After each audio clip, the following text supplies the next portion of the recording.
वाह, क्या आईपीओ है।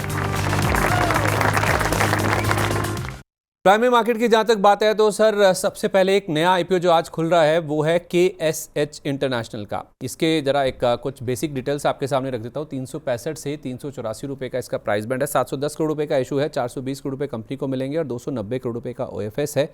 और ग्रे मार्केट का जहाँ तक बात है ना सर, बिल्कुल एब्सेंट है, कोई एक्टिविटी नहीं है, कोई उत्साह नहीं है। और 384 वाला अगर बुक बनती है तो 384 पे ही लिस्ट हो सकता है, ऐसा ग्रे मार्केट बता रहा है। सर आपने इस कंपनी को अगर पढ़ा हो, इसके फंडामेंटल्स क्या बता रहे हैं? ग्रे मार्केट तो बिल्कुल इंटरेस्टेड नहीं है। तो फंडामेंटल बुरा नहीं लग रहा है इस कंपनी का। 2600 करोड़ के मार्केट कैप में कंपनी आ रही है, वैल्यूएशन भी ठीक ठाक वैल्यूएशन में आ रहा है।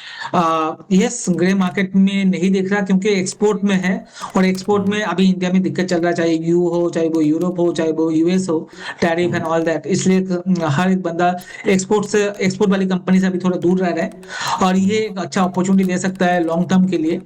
तो अभी मे बी आप आईपीओ में लगाएं, छोटा सा लिस्टिंग रेट 4-5% का, वो अलग बात है। अदरवाइज आपको ये वॉच लिस्ट में रखना चाहिए कंपनी को। मुझे लगता है आने वाले टाइम पे एक बार इसमें नजर रखनी चाहिए, अच्छा काम कर सकता है ये। तो अभी ले लें या फिर लिस्टिंग होने का वेट करें, उसके बाद मिले तो ले लें? सर अगर 4-5% लिस्टिंग इन बन सकता है तो उसके हिसाब से अगर अप्लाई करें तो कर सकते हैं। क्यों, अगर आपको लगता है लिस्टिंग इन नहीं मिलेगा क्योंकि आपको दिख भी रहा है ज्यादा कोई एक्साइटिंग नहीं है, तो थर्ड डे को देख लें। अदरवाइज लिस्टिंग होने के बाद थोड़ा सेटल डाउन होने दें, उसके बाद ले सकते हैं। नहीं मतलब लंबी अवधि के लिए आईपीओ में पैसा लगा दें या फिर सेकेंडरी मार्केट से लें? लंबी अवधि के लिए आईपीओ में पैसा लगा सकते हैं सर। अगर लंबी अवधि है तो आईपीओ में पैसा लगा सकते हैं। जो लिस्टिंग गेन के लिए ले रहे हैं उनको थोड़ा सा अवॉइड करना चाहिए, या थोड़ा सा वेट एंड वॉच रखना चाहिए। ठीक है, तो इस आईपीओ में अगर आप लंबी अवधि के लिए व्यू बनाएं तो ज़्यादा बेटर है। भले ही ग्रे मार्केट का ज़्यादा उत्साह नहीं है, लेकिन लॉन्ग टर्म का अगर आपका व्यू है तो इसमें पैसा ज़रूर लगाया जा सकता है। ICICI प्रूडेंशियल सर 2 गुना हो चुका है, आखिरी दिन है आज इसका। QIBs बहुत एक्साइटेड हैं, 3 गुना से ज़्यादा ये पोर्शन भर चुका है। अमूमन हम देखते हैं कि लास्ट में आता है उनकी ओर से पैसा, लेकिन अभी आप देखेंगे तो स्टार्टिंग से ही पहले दिन ही 2 गुना भर गया था, दूसरे दिन 3 गुना से ज़्यादा भर गया ये हिस्सा। और ग्रे मार्केट में भी जो प्रीमियम है ना सर, लगातार बढ़ता जा रहा है। भले ही ये पूरा OFS है, कंपनी के पास कोई रकम नहीं आएगी। 142 रुपये से शुरू हुआ, 255 हुआ, फिर 272 हुआ, अब 287 रुपये हो गए। सर ये आपके रेफरेंस के लिए, केवल मैंने अपने दर्शकों के रेफरेंस के लिए लिखा है कि किस तरह से ग्रे मार्केट का जो मूवमेंट है ना, वो उत्साह लगातार बढ़ रहा है। 142 वाला 287, मतलब 2 गुना से ज़्यादा का प्रीमियम हो गया। अब आप ये मान के चलिए कि अगर इसकी बुक 2165 रुपये, जो कि हायर प्राइस बैंड है, उस पर बनती है तो 287 रुपये जोड़ लें तो 2452 रुपये, 2450 रुपये के ऊपर लिस्टिंग हो सकती है। Sir must have in your portfolio, और लिस्टिंग गेन के लिए भी लेना चाहिए। ये अगर आईपीओ मिल रहा है तो आपके पोर्टफोलियो में होना चाहिए। अगर आईपीओ नहीं मिलता है तो थोड़ा सा वेट एंड वॉच करें। एक बार ऊपर खुलने के बाद, थोड़ा सा ऊपर जाने के बाद अगर किसी वजह से करेक्शन मिलता है तो जरूर ऐड ऑन करना चाहिए। सेकंड सबसे बड़ा म्यूचुअल फंड हाउस है ये, आईसीआईसीआई प्रूडेंशियल इंडिया की। मुझे लगता है म्यूचुअल फंड में अभी कुछ हुआ ही नहीं है सर। अभी जो हम 25,000-30,000 करोड़ का मार्केट देख रहे हैं आने में, और 18 करोड़ का account, total 18 crore mutual fund account है, उसमें 5.5-6 करोड़ सर यूनिक अकाउंट है। तो ये और भी बढ़ने वाला है। ये अभी जस्ट शुरुआत हुई है इक्विटी कल्ट की, तो आने वाले 10-12 साल में जबरदस्त बनने वाला है सर। कैश का वो कंपनी है, तो ये मस्ट है पोर्टफोलियो शेयर है जो आपके पोर्टफोलियो में होना चाहिए। तो must have in your portfolio, इसको जरूर अपने पोर्टफोलियो में शामिल कीजिए। लिस्टिंग गेन के लिए भी पैसा लगाएं, जैसा ग्रे मार्केट एक्साइटेड है, जिस तरह से ग्रो किया है प्रीमियम और उत्साह ग्रे मार्केट में, उसका फायदा बनाने के लिए आपको इस स्टॉक में लिस्टिंग गेन और लंबी अवधि के लिए भी पोर्टफोलियो में भी स्टॉक आपके जरूर होना चाहिए। अच्छा, 2 लिस्टिंग्स होनी है कल सर, मैं उसका आइडिया अभी से आपसे लेना चाह रहा हूँ ताकि हमारे दर्शक जो है थोड़ा ब्रेसअप कर लें।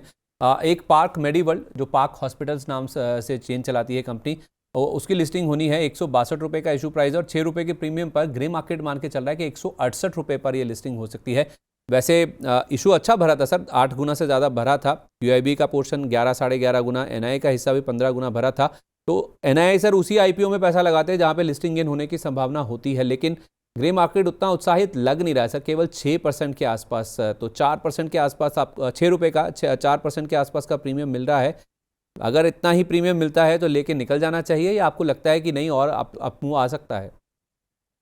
सर लॉन्ग टर्म के लिए देखना पड़ेगा, बट एक बार के लिए तो आपको लेके निकलना चाहिए। 6 रुपये लेके निकल जाए,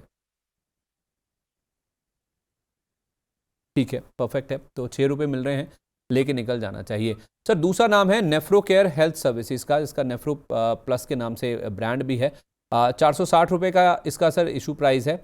और ग्रे मार्केट में इस कंपनी को लेकर प्रीमियम ठीक ठाक है, 7-8% का प्रीमियम है। ₹35 पर शेयर का ग्रे मार्केट प्रीमियम दिखा रहा है, यानी कि 460 वाला ₹495 पर लिस्ट हो सकता है। पहले ये ₹39 पर शेयर था, अब ये घटकर ₹35 पर आ गया। तो 13-14 गुना के आसपास सब्सक्राइब हुआ था। और QIB की बुक 27 गुना, 24 गुना NII।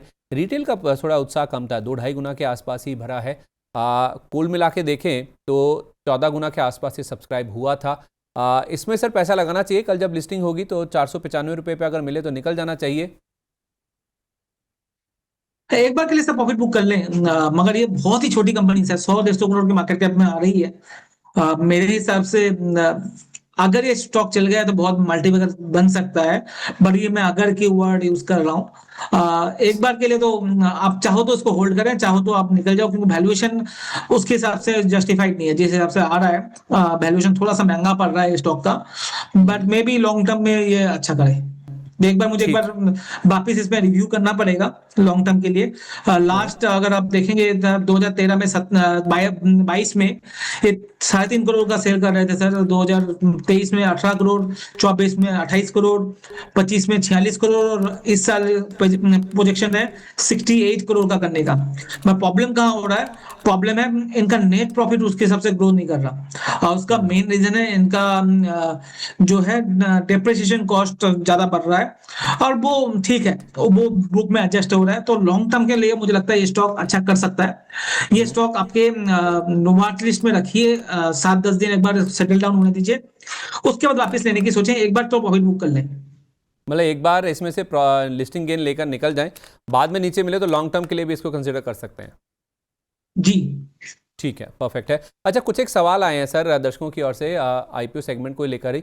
एक सचिन सेठिया जी का सवाल है, मैंने इसको नोट करके रख लिया था सर। इनको IPO में ही एक तो विक्रम सोलार, दूसरा LG और तीसरा करोना रेमेडीज जो कि कल ही लिस्ट हुआ है, ये IPO मिले हैं सर तीनों। तो अभी भी इन्होंने रखे हुए हैं, कह रहे हैं कि क्या करना चाहिए। सर, मैं एक तो आईपीओ लेने के खिलाफ रहता हूं हमेशा, लिस्टिंग गेन के लिए अलग है।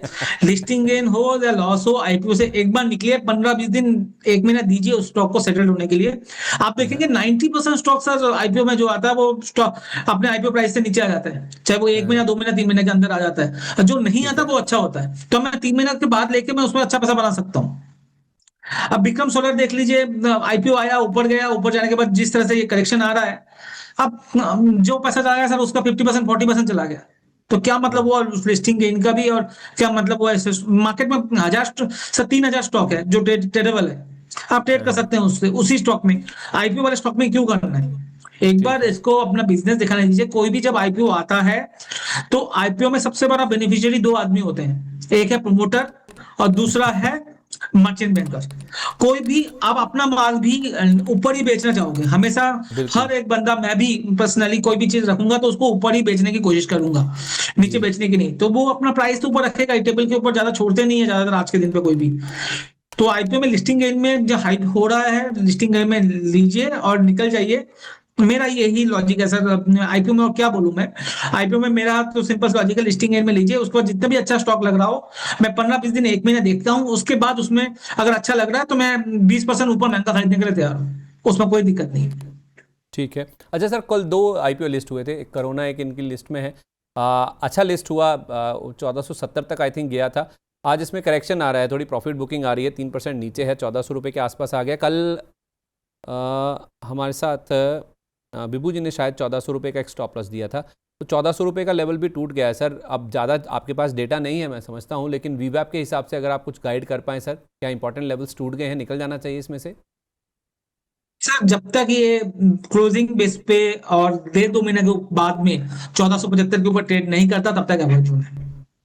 नहीं, जिनको मिल रहा है सर, क्योंकि अभी भी ये गेन्स हैं इसमें, लिस्टिंग गेन के तो निकलिए निकलिए इशू प्राइस के निकलिए मुकाबले निकल ऊपर ही जाइए है अभी भी।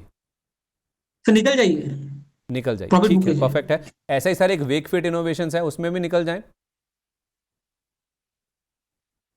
क्या नाम बताया सर, वापिस बताइएगा। Wakefit, WAKEFIT, Wakefit innovations.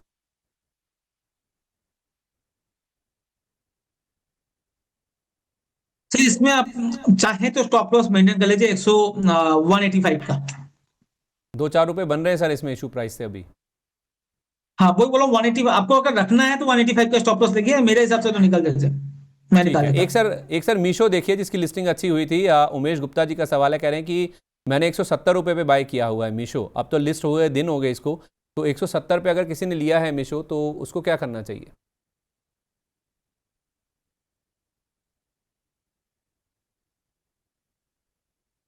तो 170 पे लिया है सर, अपने 170 का स्टॉप लॉस लगा लीजिए और होल्ड कीजिए। अच्छा, मतलब है अपसाइड की गुंजाइश बची है इसमें और? हाँ गुंजाइश है सर, अभी तो मूवमेंट काफी अच्छा आ रहा है स्टॉक पे, तो होल्ड कर सकते हैं, बट 170 या 175 का स्टॉप लॉस जरूर मेंटेन करें। इस सिप से तो नींद टूटती है, लेकिन केवल जागना नहीं, आगे भी तो बढ़ना है। उसके लिए चाहिए एक और सिप। हर महीने छोटी छोटी रकम की इंस्टॉलमेंट यानी सिस्टमैटिक इन्वेस्टमेंट प्लान से शुरू कीजिए निवेश। लेकिन पैसे बढ़ाने वाली कौन सी सिप आपके लिए रहेगी अच्छी? म्यूचुअल फंड सिप से जुड़े हर सवाल का जवाब मेरी सिप मेरा सवाल। सोमवार से शुक्रवार 4 बजे मिलेंगे हम सिर्फ मनी 9 पर।